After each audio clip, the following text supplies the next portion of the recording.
What an incredible break LeBron James got tonight. I actually was happy for him because I was fearing for him, having lost 12 of his last 14 Laker playoff games, having faded and failed in fourth quarter after fourth quarter after fourth quarter, having played third wheel to Luka and AR all year long, and now no Luka, no AR.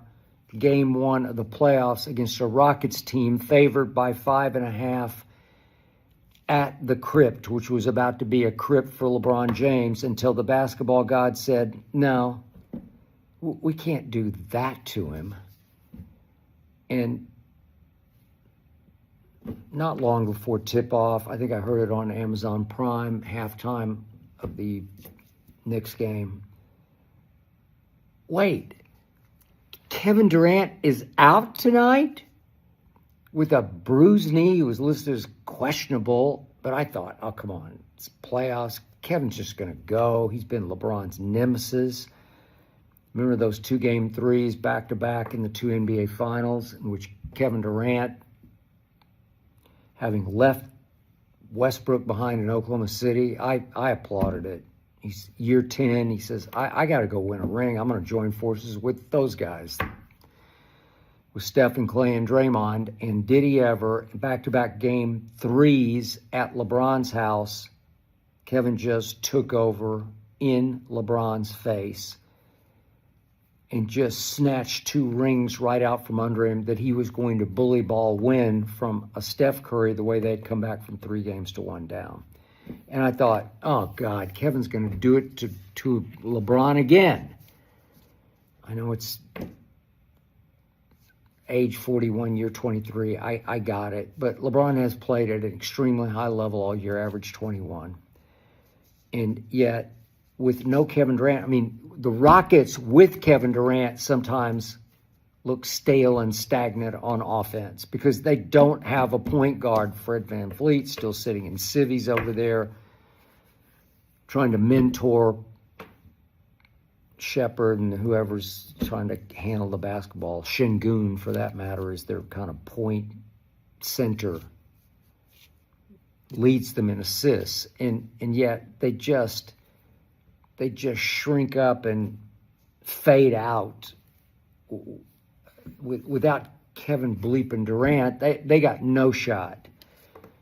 And so LeBron comes out in the first quarter and surprised me a little bit because he went back to his old maestro orchestration role that he used to play pre-Luka. I thought he would shoot and score a little bit more, but he had 8 assists in the first quarter, and I'm tweeting, man, go for it. NBA playoff record for a game is 24, shared by Magic and John Stockton back in the day. And I thought, LeBron, just go for it. I've always said generational passer. Much better passer than shooter. He's obviously a great scorer because he's the longevity king. And he can attack the basket like nobody's ever basket attacked. Ambidextrous, 6'9", 270, whatever he is. And I thought, okay, LeBron, play bully ball with these guys. They do bully on the offensive boards, but they don't. You saw what he could do to Eason down low when he got him isolated, solo balled him, bully balled him. Can't stop him. But he had 8 assists in the first quarter, and I thought, God, just do that then. Go for broke. And he wound up with 13, so he had 5 over the last 3 quarters. Had only 10 points through 3 quarters, and I said, come on, man, you got to at least get to 20, and he got to 19. He scored 9 in the fourth quarter, made his first 3 with about 8 minutes left. They were up 10, and I got a great kick out of the fourth quarter because I've said this many times.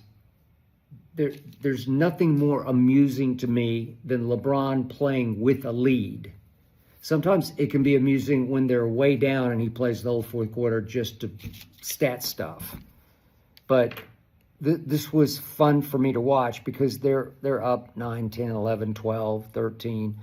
And LeBron is the greatest front runner in basketball history. And it's highly amusing for me to watch because he's showboating. He's cooling it.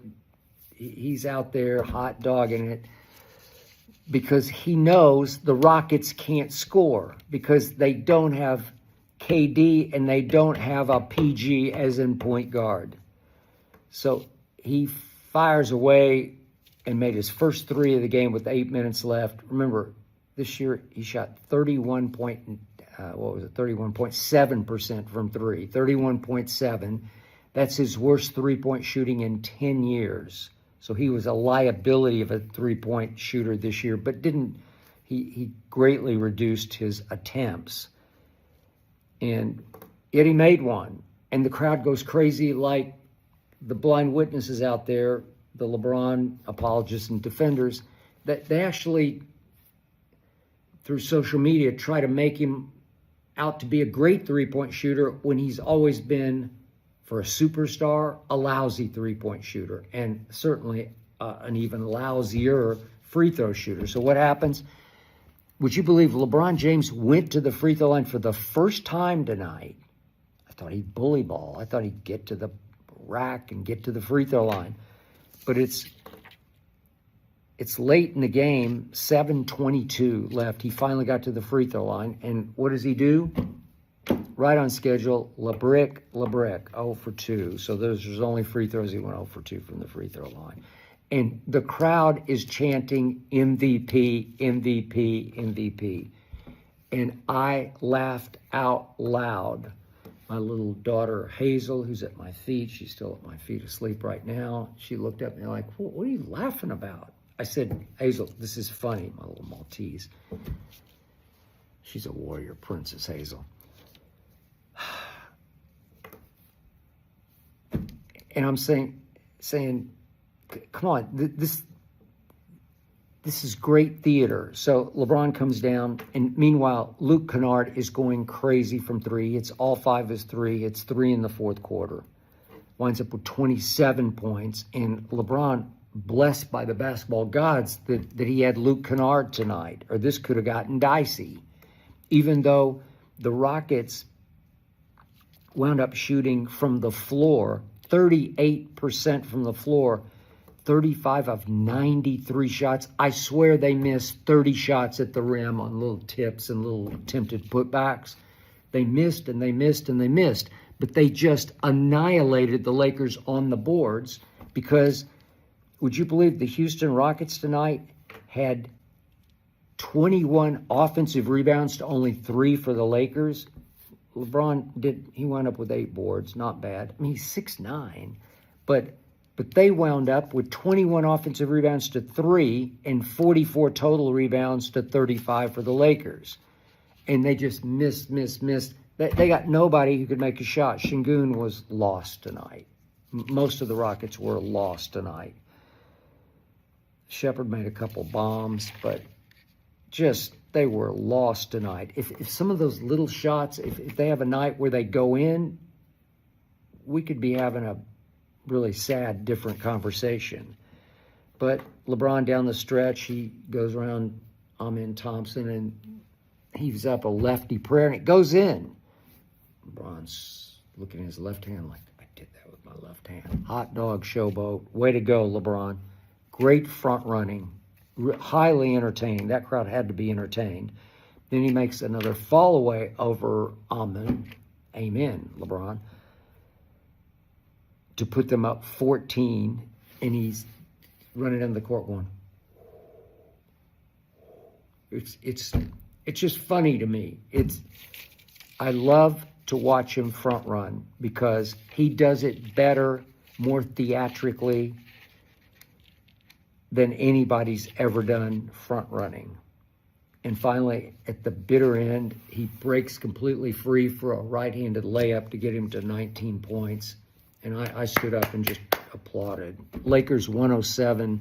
They scored. Houston scored late to cut it to 98. 107 to 98. So it's a 9-point game. The Lakers should have won this game by seriously 20, 25. Seriously.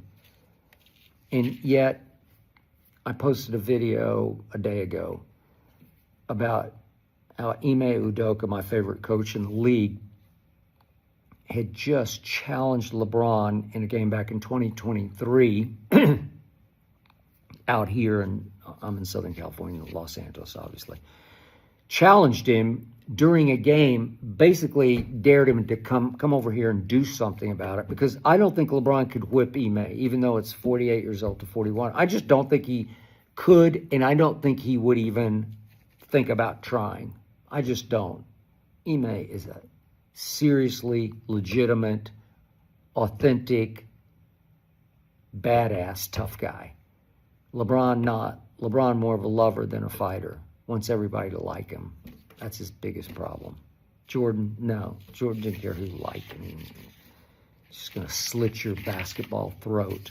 But Ime called out LeBron, called him a bitch, said quit bitching, quit acting like a bunch of bitches out there. And then basically said, what are you going to do about it? You coming over here like you're going to do something about it? Loved it. And then recent game, as it was ending, Lakers up big. Ime is screaming down the floor, down the sideline at JJ Redick to put Bronny in the game. He says, put that little bitch in.